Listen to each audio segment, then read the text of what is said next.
Umalingaw-ngaw ang balita matapos magwala si Boying sa gitna ng publiko at kalaunay dinakip ng mga awtoridad dahil sa umano'y kaugnayan niya sa isang tsismis na kumalat online. Ngunit ang mas ikinagulat ng lahat ay ang revelasyong kanyang binitiwan bago siya tuluyang isinakay ng mga pulis. Ayon sa mga saksi, bigla na lamang sumigaw at nagwala si Boying habang sinisigaw ang pangalan ng ilang kilalang personalidad. Sa gitna ng kaguluhan, nagbunyag-umano siya ng mga sensitibong impormasyon na nagsiwalat ng umano'y koneksyon ng ilang opisyal sa mga iligal na aktibidad. Ang revelasyong ito ay nagdulot ng ingay sa social media at nagpasiklab ng diskusyon kung tsismis lamang ba o may katotohanan ang kanyang mga sinabi. Habang hawak na ngayon ng mga awtoridad si Boying, nananatiling palaisipan kung ano ang kahihinatnan ng kanyang mga revelasyon. Maraming netizen ang nananawagan na siya sa atin ang kanyang mga pahayag upang malaman kung ito'y gawa-gawa lamang o may matibay na ebidensya. Ang sigaw ng bayan, huwag basta baliwalain dahil baka may mas malaking katotohanan sa likod ng nakakagulat na eksenang ito.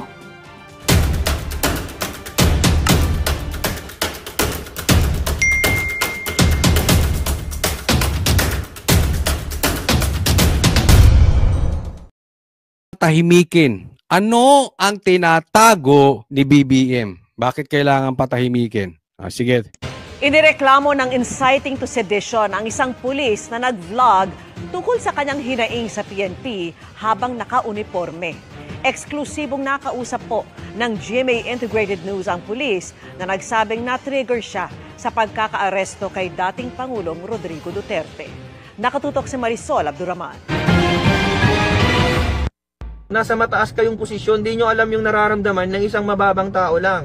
Galit si Pat... Ito kayo na lang, okay? Kayo magtanong. Kasi meron din ako mga nakakausap na pulis, okay? Pero kayo mismo, huwag niyong paniwalaan to sinasabi ko. Kayo personally, tanungin nyo ang mga kaibigan ninyong pulis. Tanungin ninyo yung mga malalapit sa inyong pulis na alam ninyo ay hindi bias. Tanungin ninyo kung tama yung ginawa kay Tatay Digong. Tanungin ninyo kung tama pa ba ang ginagawa ng gobyernong ito. Tanungin ninyo kung sila ay masaya kay Torre. Tanungin ninyo kung tama ang ginawa ni Torre. Tanungin ninyo kung masaya pa sila sa gobyerno. Palihim ninyong tanungin. At ako, in my opinion, kasi yung mga tinanong kong pulis ang sinabi hindi. Sa lahat ng sinabi ko, ang sagot nila hindi. Sa katunayan, may nagsabi pa nga sa akin na maybe 95% ng pulis sinasabi mali yung pagkakaaresto kay PRRD. Hindi sila sang-ayon sa ginagawa ni Torre. But again, huwag niyo akong paniwalaan. Kanya-kanya po tayo. Kayo magtanong mismo. Alam ko, bawat isa sa atin kahit papaano ay meron tayong kakilalang pulis or meron tayong kaklose na pulis. Kayo mga nanonood dyan, pakilagay sa comment section kung ano sa tingin ninyo sagot doon sa mga tatanong ninyo doon sa pulis. Kung sila ba ay masaya pa sa gobyernong ito. Kung tama ba yung pagkakahuli at binitbit si Tatay Digong pinagbenta dito sa mga puti. Sige, pakisagot dyan sa comment section. Roman Francis Steve Fontillas sa video na ipinost niya sa social media. Habang naka-uniforme ng pulis, nagsalita siya tungkol sa prinsipyo at pag-apak sa dignidad. Ayon sa PNP, politically charged daw ang mga sinabi ni Fontillas sa kanyang mga post na tugon daw sa pagkakaaresto kay dating Pangulong Rodrigo Duterte. Sinampahan si Fontillas ng reklamong inciting to sedition, kaugnay ng Cybercrime Prevention Act sa Quezon City Prosecutor's Office. There are certain limitation and extent po na paggamit po ng social media, especially during official time at resources po, at even yung paggamit po ng uniforme habang nagbablog. Sa aking eksklusibong panayam kay Fontillas. Alam mo, ang daming pulis na nagbablog na naka-uniforme. Ahardo, pakicheck mo. Ang daming pulis nagbablog naka-uniforme. Maraming pulis nagbablog na naka-duty. Kung yan lang talaga ang kaso nyo dito sa pulis na ito, ang babaw. Pwede nyo kasuhan. Pero isasabihin yung sedition, I don't agree. I mean, hindi ako pulis, okay? Hindi ko alam kung anong sinumpaan ng mga pulis. Hindi po ako bihasa, baka iba po ang batas ng pulis. Kasi syempre meron silang sarili nila, di ba? So ayokong husgahan doon. But sa aking tingin, hindi naman po dapat inaawat ang isang tao. Whether ikaw ay pulis o hindi ka pulis, abogado ka o hindi ka abogado, doktor ka o hindi ka doktor. kahit anong profesyon mo, wala naman siguro masama na maglabas ka ng hinaing ng anong nasa loob ng puso mo. Kasi hindi naman kayo robot eh. Hindi naman diktador ang gobyerno natin, tama ba? Tanong ko sa inyo, diktador ba gobyerno natin na hindi na kayo, bawal dito, bawal ka mag-comment dito, bawal ka pumunta rito, bawal ka sa social media, bawal ka mag-attend ng Duterte rally, ganun. Eh ano tayo? Democratic country pa ba tayo? O diktador country na tayo? Yes, sinabi niyang nagpatong-patong daw ang hinanakit niya sa PNP na pinalala pa sa pag-aresto kay Duterte. Na-trigger din ako dyan. Kasi bilang pulis, hindi ako sang-ayon sa ginawa nila. Never ako nag-udyok or nag-invite ng mga kasamaan ko na mag-aklas sa bayan. Kasi Yun! wala naman akong purpose na mag-aklas sa bayan. O, yun na importante. Hindi mo naman sinasabi. Tayo naman yung nagtatawag lang tayo ng rally. Katulad nito, hindi naman siya nagtatawag din naman ng rally. Hindi rin naman siya nagtatawag mag-aklas. Di ba? Naglalabas lang siya ng saloobin. Baka mamaya bawal na makipagtalik. Baka mamaya bawal na makipag-date sa pulis. Baka mamaya pag ang ide-date mo ay maka-Duterte, bawal na. Baka mamaya bawal na kung ang syota mo taga Davao. Bawal na siguro kung ang asawa mo ay maka-Duterte. Pambihira. Ako sa akin lang, simple lang naman to, Marcos eh. Kung wala kang tinatago, hayaan mo magsalita ang mga pulis. Tao yan eh. May damdamin yan. Sa katunayan, yung mga nasa middle rank na yan, sila yung madami. Sa tingin mo, masaya sila sa galawan sa ibabaw? Hindi. Yung honest question lang. Hindi tayo nag-aano dito ng sedition ha. Tanong mo, masaya kaya yung mga nasa ibaba niyan? Yung mga low ranking tsaka yung mga nasa middle? Masaya pa ba sa mga bossing nila? Nagtatanong lang tayo. Wag naman sanang ganun, di ba? Hanggat wala ka namang planong pabagsakin ng gobyerno, siguro naman may karapatan din naman itong mga pulis. Pambihira, binubuwis nila buhay nila araw-araw. Tapos hindi sila pwede magsalita ng kanilang damdamin. Hindi ko maintindihan kung ganyan ang batas ng mga pulis ha. But siguro kung may mga nanonood sa aking pulis, pakilagay ninyo. Mali ba ang aking interpretasyon? Kailangan pag sinabi nila, masaya ka. O pag sinabi nila, tama yung pagka-aresto kay PRRD, ka na lang. Oo, legal ba yun o illegal? Ano bang sagot nyo? Mga boss, mga general, ano ba sagot nyo? Legal o illegal? Legal tayo lahat. Gusto nyo laging masaya? Gusto nyo laging tama? Babalikan ko yung tanong, Marcos, ano ba yung tinatago ninyo? Kasi alam nyo, kung masasaya, yung mga nasa baba, at saka yung nasa middle, wala kayong dapat katakutan kahit sila ay maglabas ng kanilang hinaing. Hindi naman kayo pinapatalsik, hindi naman nagkukudeta. Naglalabas lang na kanilang saloobin. Ang kanilang damdamin. May tinatago ka ba, Marcos? Kung ikaw ay nagsisilbi ng tama sa bayan at wala kang tinatago, anong kinakatakot mo? Kung sa tingin mo tama yung ginawa ninyo kay Duterte, anong kinakatakot mo? Kung sa tingin ninyo ay wala kayong secret deal ng ICC, wala kayong tinatago, anong kinakatakot ninyo? Kahit lahat ng pulis mag-vlog ng kanilang saloobin, hanggat hindi naman kayo pinapatalsik at hindi naman nagtatawag na mag-aklas, huwag kang matakot. Kasi tama naman ang ginagawa mo. Unless, you know, sa sarili mo, mali yung ginawa nyo kay Tatay Digong. Talagang kakabahan ka ron. Mapapraning ka ron. Baka mamaya nagmumultivitamins kayo, nasobrahan kayo sa multivitamins, lalo kayo mapapraning. Hindi ba? Bawas-bawasan nyo yung coke. Ay, totoo yan, nakakapraning ang coke ha. Pag sobra ka sa kape, nakakapraning din yun. Ako mahilig kasi ako sa kape. Magpapalpitate ka dyan. Kaya kung ikaw ay baka nasosobra ka sa multivitamins o sa Coca-Cola or sa kape, Marcos, bawas-bawasan mo. Nang hindi ka napapraning kasi parang praning ka dito. Para kang praning. Sa totoo lang. Ayusin mo yung pakikisama mo sa mga pulis At siguraduhin mong naaayon sa batas ang galawan mo, hindi lang dahil sinusunod ka ng mga general. Kung maayos ka, wala kang dapat ikatakot. Ang purpose ng vlog ko lang is to express my principles and hinaing. Oh, masama ba yun? Sige nga yung mga nanonood nito. Masama ba yun? Pakisagot. Masama ba yung vlog nitong pulis na ito? Na sa tingin niya illegal yung pagka-aresto kay kung talaga namang sa tingin niya illegal, anong gagawin? Patayin niyo yung pulis? Idemanda niyo yung pulis? Tanggalin niyo yung pulis? Ikulong niyo yung pulis? Para sabihin legal?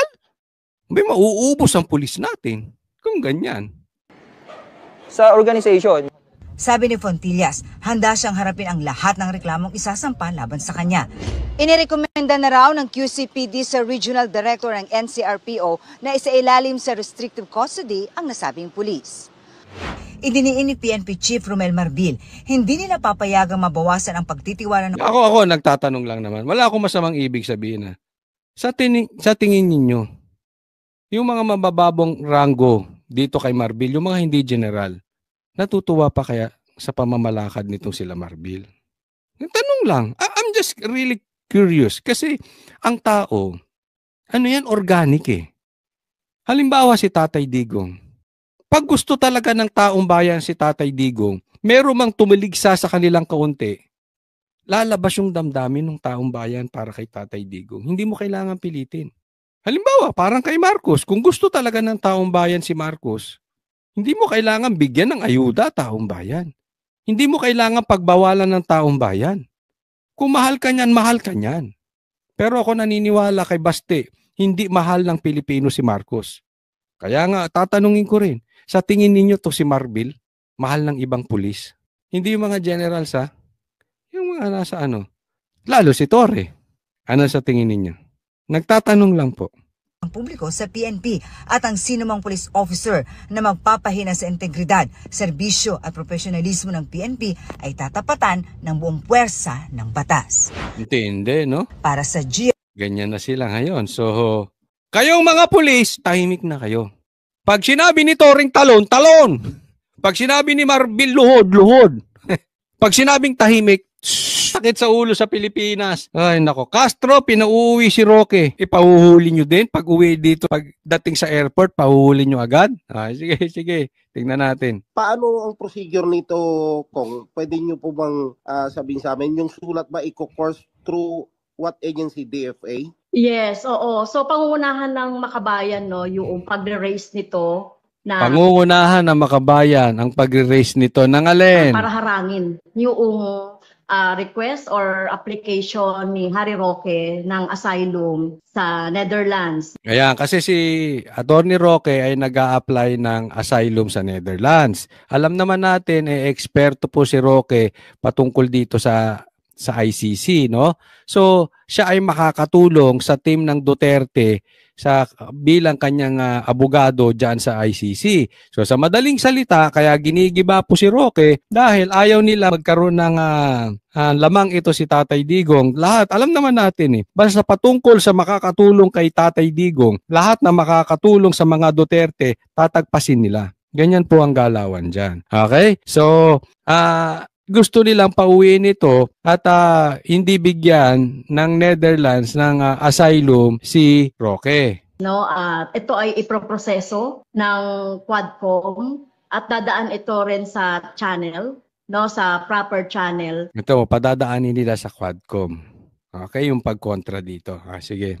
Kasi alam naman natin, pwede itong maging government to government ang magiging channel nito. Ang sa kanya, government to government ang magiging channel nito. Para sa akin, mali yun. Hindi, tama po yun, pero mali yung sinasabi niya na padadaanin niya to sa Quadcom at sasabihin na dapat si Attorney Roque ay hindi bigyan ng political asylum. Una, hiyang-hiya naman ako sa iyo, Castro. Tama po ba na ikaw ay convicted child abuser? Nagtatanong lang, hindi kita chinichismis. Totoo ba na dineklara ka na ng korte?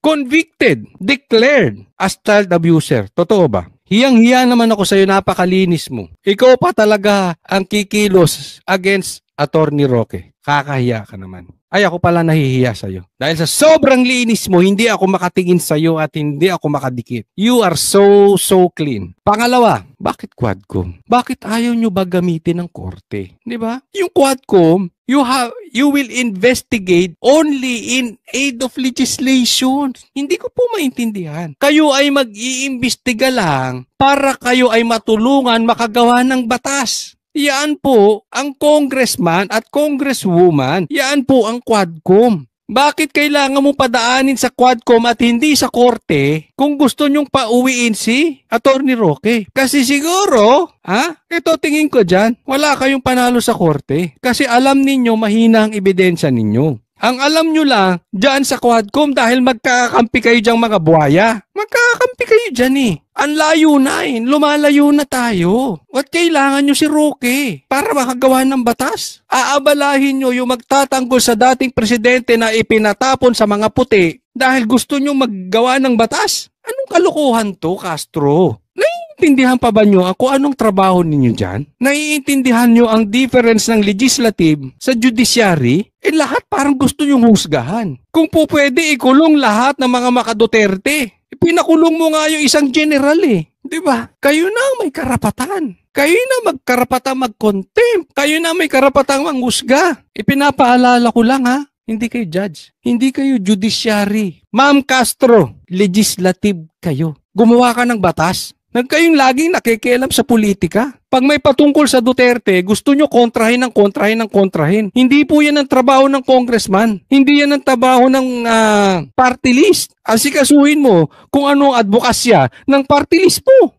Sikaso mo si Roque. Ayusin ninyo kung bakit ka hinalal ng taong bayan. Ewan ko nga ba, ba't ka nga ba hinalal? To represent yung advokasya. Hinalal ba kayo ng taong bayan para bakbakan ng Duterte? Yung mga congressman sa distrito, hinalal ba yan ng taong bayan para imbestigahan ang confidential funds ni BP Sara? Hinalal ba ng taong bayan yan? Mga congressman na yan sa distrito nila para babuhin ng Duterte? Yan ang trabaho ng legislative ng mababang kapulungan? Paalala lang po, baka hindi nyo naiintindihan na trabaho nyo. Kaya gusto natin simulan na yon para mas ma-process na rin natin kung ano man yung tamang pamamaraan na makarating yung aming recommendation not to give give asylum to Harry Roque. So dadaan pa yan dun sa proseso at gusto natin yan simulan na.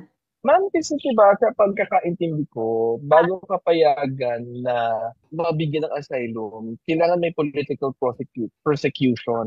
Do you believe na mayroong political persecution ngayon si Harry Roque versus political persecution versus pagpapatupad lang ng batas?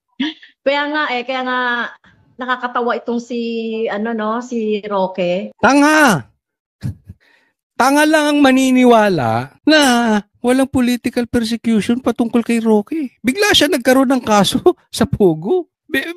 Meron siyang biglang kasos na ano yung kaso ni Roque? Hindi ko maintindihan. Meron pa bang tanga bukod doon sa mga panatiko ni Marcos na naniniwalang walang political persecution nangyayari sa bansa natin? Ewan ko lang kung gaano katindi ang utak ninyo kung kayo hindi nyo pa nakikita. It's brighter than the sun yung political na pang-aapi sa mga kalaban. Ganyan na po katindi ngayon. Saan ba kayo nakatira sa Mars? Hindi nyo nakikita? Si Harry Roque mukhang hindi niya alam ang ibig sabihin ng asylum. Kasi pangunahin na dahilan kung bakit nag-apply ng asylum ay talagang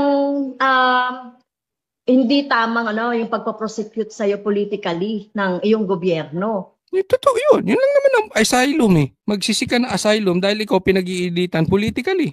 Yun lang. Hindi ba? Tanong ko sa'yo, kung si Roque sobrang sip-sip kay Marcos, may kaso kaya siya? Hello! Naman! Nagtatanga-tangahan pa tayo Kaya yung kailangan niya lang naman gawin ay maging accountable siya doon sa mga issues sa kanya ng House of Representatives, particular ng Quadcom. Nakita mo, bakit sa House? Ba't sa Quadcom? Kung may kaso si Roque, ba't di nyo kasuhan? Ganyan ang ginawa nyo kay Tatay Digong. Hindi nyo kasuhan. Puro kayo bintang. Blinow up nyo pa yung number. 30,000, 40,000. Yung pala, ilan lang. Pagdating sa ICC, ilan lang. Tapos hindi naman kayo pansinin ng gobyerno na fake news. Ang bihira ang nangyayari sa Pilipinas. Oh. So, yun yung gusto niyang takasan, no? Yung accountability, no? Parehas sila nung kanyang amo na takasan nila yung kanilang accountability dito sa Pilipinas kaya nagsisik ng asylum. Kaya sa Hindi nagsik ba ng asylum si ano? Katulad daw ng amo niya. Sino pinagtutunguhan nitong amo niya, yung si Duterte? Nagsik ba ng asylum si Duterte? May alam ba talaga to sa politika? Ito si ano? Ano ba ito si Castro? Ba't ka ba naposisyon? Ewan ko sa iyo. Na nagtatago hindi raw harapin. Yun nga ang gusto ni Tatay Digong, harapin dito sa korte natin eh. Hindi naman siya nagsik ng asylum sa ibang bansa. Kayo nga ang nagpadala sa KPRRD sa ibang bansa. Saan ka ba nagpupunta? Saan ka ba pinabili ng suka? At hindi mo naiintindihan yung nangyayari sa Pilipinas. Kailan nagsik ng political asylum? Si Tatay Digong. Sino ba tinutukoy mong amo niya? Di ba si Digong? Si Tatay Digong? Ang hihina talaga ng utak na ito si Castro. Pag ganito talaga ang ating mga party list, tanggalin na ang party list. Sabi ko nga, dapat ay hindi ito payagan ng bansang Netherlands, no? Dahil hindi naman siya politically persecuted dito eh. Siya pa nga yung dapat na singilin, no, ng ating mga mamamayan. Hindi siya politically persecuted? Sino nagsabi? Lalong-lalo na yung mga biktima rin nung EJK dahil siya yung nagdi-defend ng ginagawang kabalbalan ni Duterte dito sa war on drugs. So pagka nagdi-defend ka ng isang kliyente mo, kung ikaw ay abogado, may kaso ka? Alam mo, Quadcom, pakausap nyo muna sa abogado to si Castro. Yung kanyang bunganga, lumalabas yung laman ng utak niya at saka nung noon niya. Ano talaga eh. Sabog-sabog.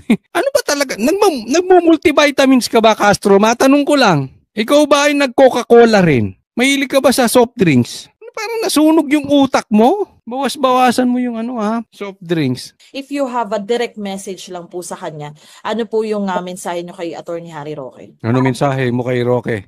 Bueno, sabihin ko sa kanya, Mars, umuwi ka. Naku, Mars.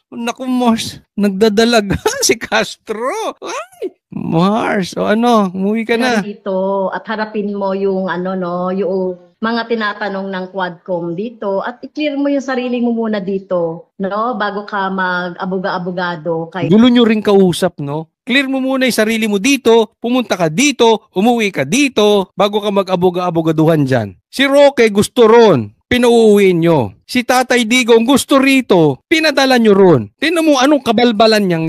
Ba't hindi nyo pahuli sa ICC tas doon nyo litisin? At totalan doon na si Roque. Tapos si PRRD pauwiin nyo rito. Ang gulo-gulo nyo, yung gustong umuwi, ayaw nyo pauwiin. Yung ayaw umuwi, pinauuwi nyo. Ano ba naman kayo? Pambira itong mga ito. Bawas-bawasan nyo yung kung ano man yung vision ninyo, ha? Baka kulang na kayo sa tulog. Dating Presidente Duterte. Nag-exercise ka ba? Baka sobra ka sa exercise, ha? Baka yan ang bisyo mo. Ano kaya, Castro? So, karapatan mo naman yan, na mag-abogado. Pero dapat harapin niya muna yung mga questions ng members ng Quadcom dito. At dito siya nandito. Harapin niya muna yung questions. Pwede naman, di ko gusto may question kayo. Padala niyo yung question, sasagutin niya. Hindi, puro siya dito. Harapin muna dito. Dito. Bigyan niyo nga ito ng internet. Baka gusto lang nito ng internet. Dito eh. Ma-clear out niya yung kanyang relation, no? O yung involvement niya. Clear out niya muna yung kanyang relation.